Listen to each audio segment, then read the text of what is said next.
Hello friends, स्वागत है आपका अपने चैनल हिंदी ज्ञानोदय पर। आज हम बात करेंगे भारत के संविधान में जो भाषा संबंधी प्रावधान दिए गए हैं, अनुच्छेद दिए गए हैं, उनके ऊपर में चर्चा करेंगे। तो सबसे पहले हम उसके विषय में थोड़ी सी बात करते हैं। भारतीय संविधान के निर्माताओं द्वारा संविधान निर्माण के साथ ही भाषा संबंधी प्रावधान संविधान के विभिन्न अनुच्छेदों में किए गए हैं, जिनका अनुसरण करते हुए संपूर्ण भारतवर्ष अर्थात संघ में शासकीय प्रयोजनों को संपन्न किया जाता है। तो भाषा के विषय में हमने देखा कि कैसे भाषा का महत्व है। अनुच्छेद 120 में अगर हम देखेंगे तो अनुच्छेद 120 विशेष रूप से संसद सदस्यों के लिए प्रयुक्त किया जाता है, यानी कि संसद में जो संसद सदस्य हैं उनकी संसद में बोलने की भाषा क्या होगी, इसको ये अनुच्छेद डिफाइन करता है, उस वर्णित करता है। इस अनुच्छेद में संसद सदस्य को उसकी मातृभाषा में संसद को संबोधित करने का अधिकार दिया गया है, परंतु इसकी अनुमति उसे लोकसभा में लोकसभा अध्यक्ष और राज्यसभा में राज्यसभा के सभापति से लेनी होगी। इस अनुच्छेद में यह भी वर्णित है कि अनुच्छेद 348 में उल्लिखित उपबंधों के अधीन रहते हुए राज्यसभा एवं लोकसभा में कार्य हिंदी तथा अंग्रेजी में किए जाए। जनप्रतिनिधि होने के कारण सांसदों को यह विशेष अधिकार दिया जाता है कि वो सदन किसी भी सदन में, लोकसभा हो या राज्यसभा हो, दोनों सदन में सदन के अध्यक्ष या सभापति की अनुमति से वो अपनी मातृभाषा में अभिव्यक्ति कर सकते हैं। चर्चा करते हैं 210 पे, अनुच्छेद 210। तो जो बात अनुच्छेद 120 में कही गई थी उसके ठीक विपरीत अगर देखें तो विधान मंडल में, विधान परिषद में या विधान सभा में जो विधायक होते हैं उनके संबोधन को लेकर के अनुच्छेद के अंतर्गत भाषा संबंधी वर्णन किया गया है। लोकसभा के अध्यक्ष या राज्यसभा के सभापति की अनुमति से संसद में मातृभाषा में संबोधन का अधिकार होगा। यहाँ विधान परिषद या विधानसभा में विधानसभा अध्यक्ष या विधान परिषद के सभापति की अनुमति से अपने बातों को मातृभाषा में कहने का अधिकार प्राप्त होगा। इसमें भी वही चीज़ है कि अनुच्छेद 348 में भाषा संबंधी उपबंध किए गए हैं, लेकिन विधायक जो हैं वो जनप्रतिनिधि हैं और उनके लिए विशेष अधिकार दिया गया है। अनुच्छेद 343(1), अगर 343(1) के तहत हम देखें तो संघ की राजभाषा, संघ से तात्पर्य भारत है, तो संघ की राजभाषा हिंदी, लिपि देवनागरी तथा अंकों के लिए भारतीय अंकों का अंतर्राष्ट्रीय रूप होगा। अब ये भारतीय अंकों का अंतर्राष्ट्रीय रूप क्या है, क्योंकि राजभाषा हिंदी से तो हम समझ गए कि हिंदी है, लिपि देवनागरी अर्थात हिंदी को लिखने की जो लिपि है वो देवनागरी है और उसी का प्रयोग किया जाएगा। लेकिन यहाँ अंकों को लेकर के बहुत ही कन्फ्यूजन होता है और विशेष करके जो लोग नई नई तैयारी करते हैं या फिर जो है कि किसी संस्थान में जाते हैं, जब ये शब्द वो सुनते हैं तो उन्हें दिक्कत होती है। तो हम इसको विशेष रूप से समझने की कोशिश करते हैं।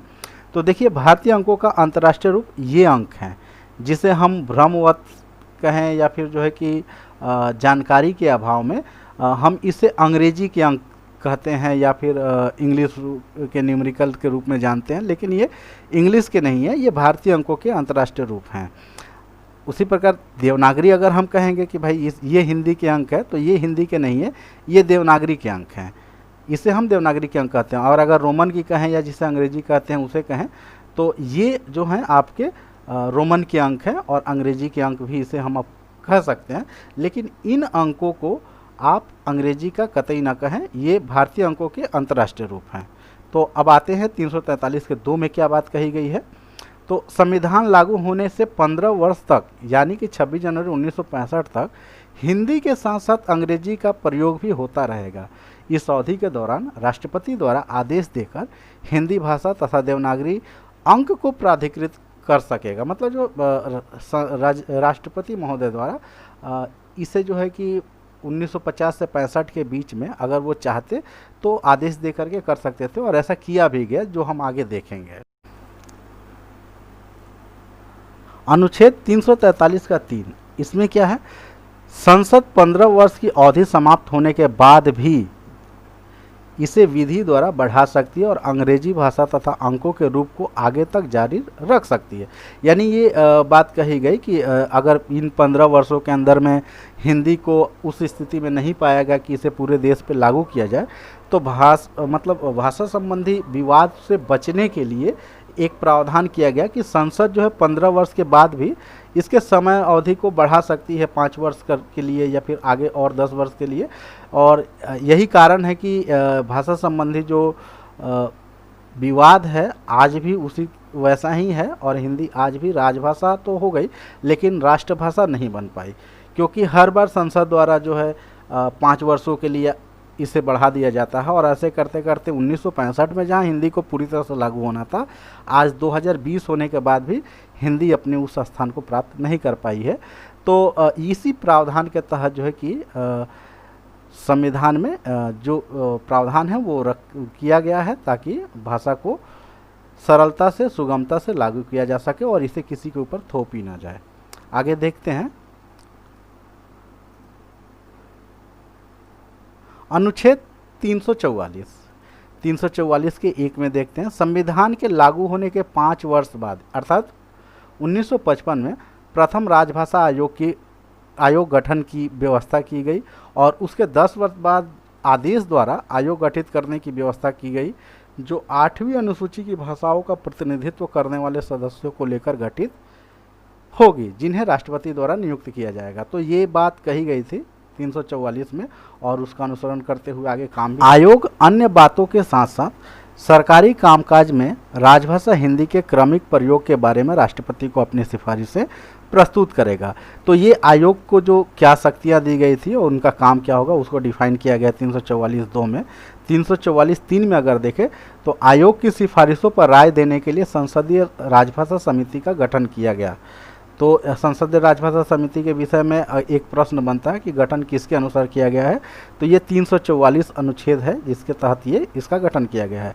इस समिति के सिफारिशों के आधार पर ही संसद द्वारा अनुच्छेद 343 के अधीन रहते हुए राजभाषा अधिनियम 1963 बनाया गया था।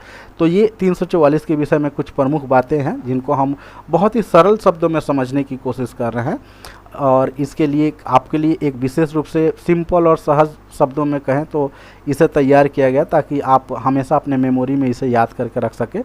क्योंकि अगर संवैधानिक प्रावधानों को एज इट इज पढ़ने जाएंगे तो शायद वो नए लोगों के लिए उतनी सरल ना हो कि वो उसे पढ़ करके समझ पाएँ, काफ़ी दिक्कत होती है। तो इस बात का ध्यान रखते हुए हमने इसे बहुत सहज और सरल शब्दों में तैयार किया है। अनुच्छेद 345 देखते हैं। अनुच्छेद 345 के अनुसार राज्यों को यह अधिकार है कि वे अपने यहाँ प्रयोग होने वाली किसी एक भाषा या एक से अधिक भाषाओं को अपनी राजभाषा चुन सकते हैं, या चाहे तो अंग्रेजी का प्रयोग जारी रख सकते हैं। यानी कि राज्यों की राजभाषा के विषय में जो भी प्रावधान है वो किस में दिए गए हैं, 345 में, और ये उन्हें स्वतंत्रता दी गई थी कि वो चाहे तो चुन सकते हैं या फिर अंग्रेजी को भी जारी रख सकते हैं। अनुच्छेद 345 में राज्यों को जहां एक ओर अपनी राजभाषा चुनने का या हिंदी भाषा को चुनने का अधिकार दिया गया, वहीं दूसरी तरफ एक क्लॉज और भी इसमें शामिल किया गया कि जब तक जो प्रोसेस की प्रक्रिया का जो समय होगा या जो प्रोसेस पीरियड होगा उसमें भी तो कोई भाषा होनी चाहिए।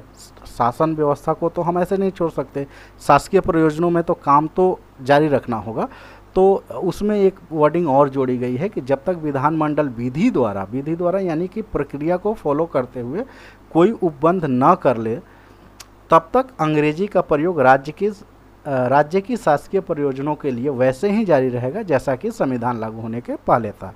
तो ये बहुत क्लियर है, इसमें कुछ ज़्यादा मुझे नहीं लगता कि दिक्कत होगी आपको। हम आगे चलते हैं 346 पे।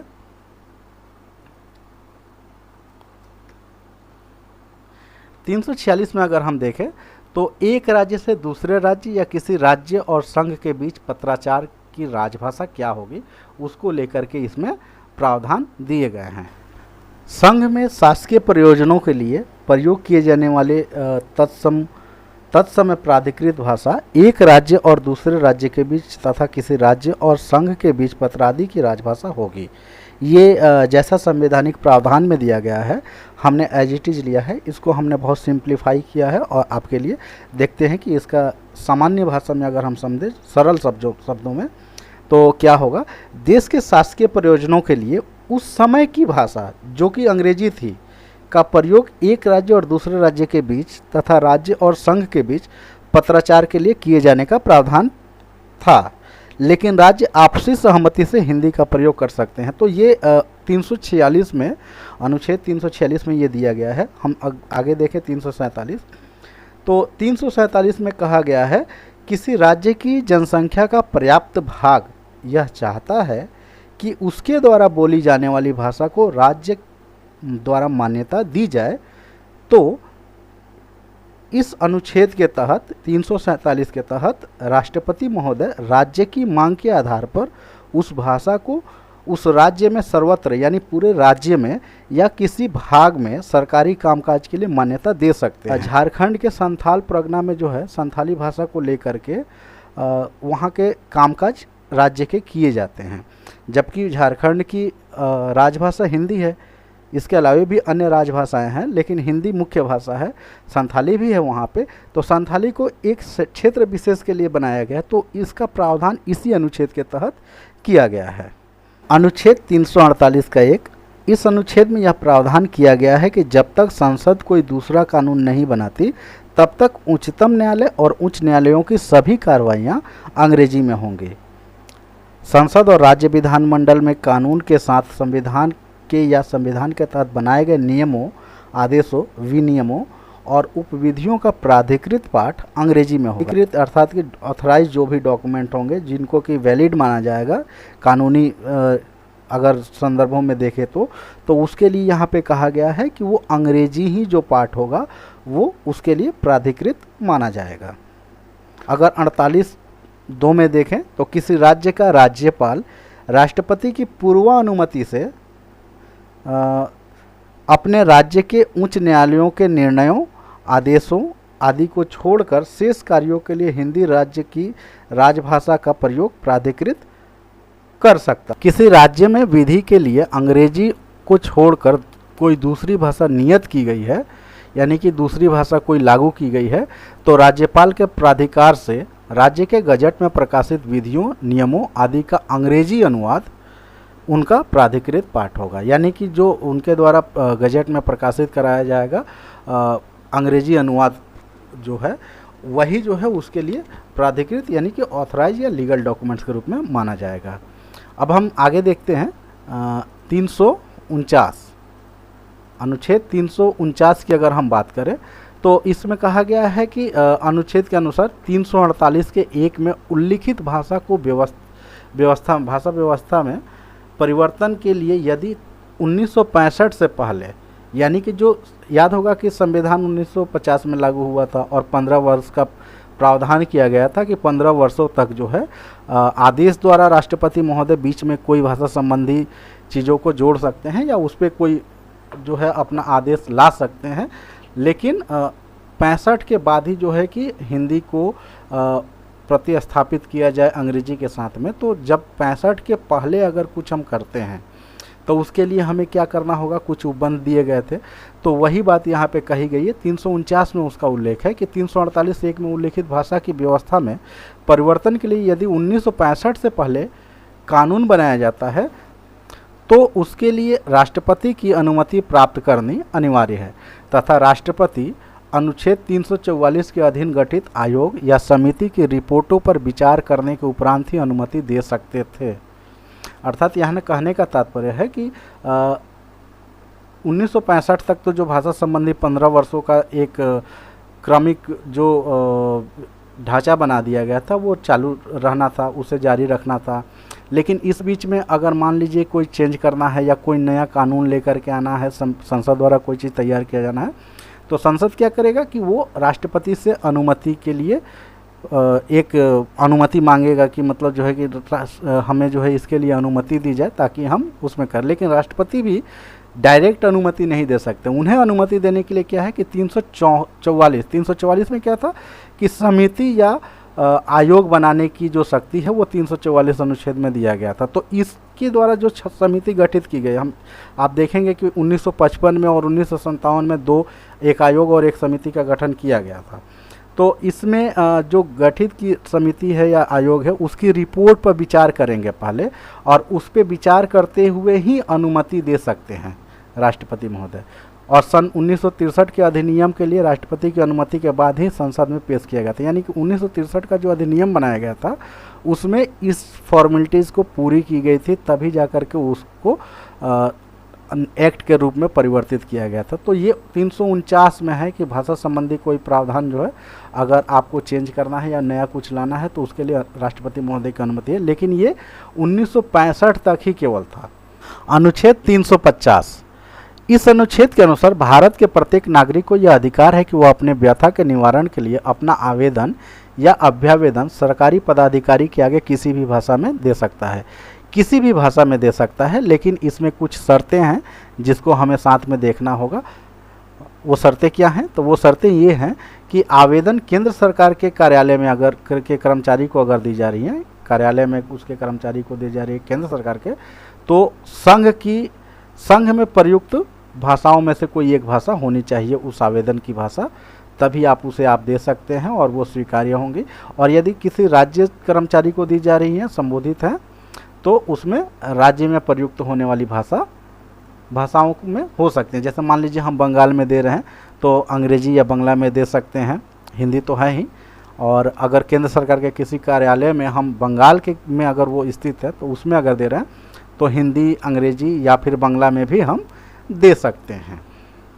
तो ये 350 के तहत ये दो चीज़ें हैं। और 350 के अगर क में देखें तो उसके अनुसार प्रत्येक राज्य और राज्य के भीतर स्थानीय प्राधिकारी भाषाई अल्पसंख्यक वर्गों के बालकों के लिए मातृभाषा में प्राथमिक शिक्षा की व्यवस्था करेंगे। ये बहुत इम्पोर्टेंट है कि मातृभाषा में प्राथमिक शिक्षा की व्यवस्था का, इस पे बहुत सारे प्रश्न भी बनते हैं अलग अलग एग्ज़ाम्स में, तो हमें इसको देखना होगा भाषाई अल्पसंख्यक वर्ग के बालकों के लिए।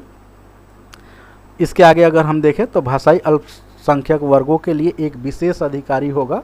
इसका भी प्रावधान दिया गया है कि एक विशेष अधिकारी होगा और इसकी नियुक्ति कौन करेगा? तो राष्ट्रपति महोदय इसकी नियुक्ति करेंगे और राज्यसभा दोनों जगह पे वो अपने रिपोर्ट को रखवाएगा और उसके बाद जो है कि राष्ट्रपति के पास भी इसे प्रस्तुत करेगा। तो ये वो जो विशेष अधिकारी होगा अल्पसंख्यक वर्ग के लिए, उनका ये उत्तरदायित्व होगा, उसका ये कार्य होगा।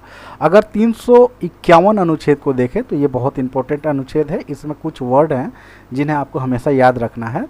हिंदी भाषा की प्रसार वृद्धि और उनका विकास करना ताकि वह भारत की सामासिक संस्कृति के सभी तत्वों की अभिव्यक्ति का माध्यम हो सके।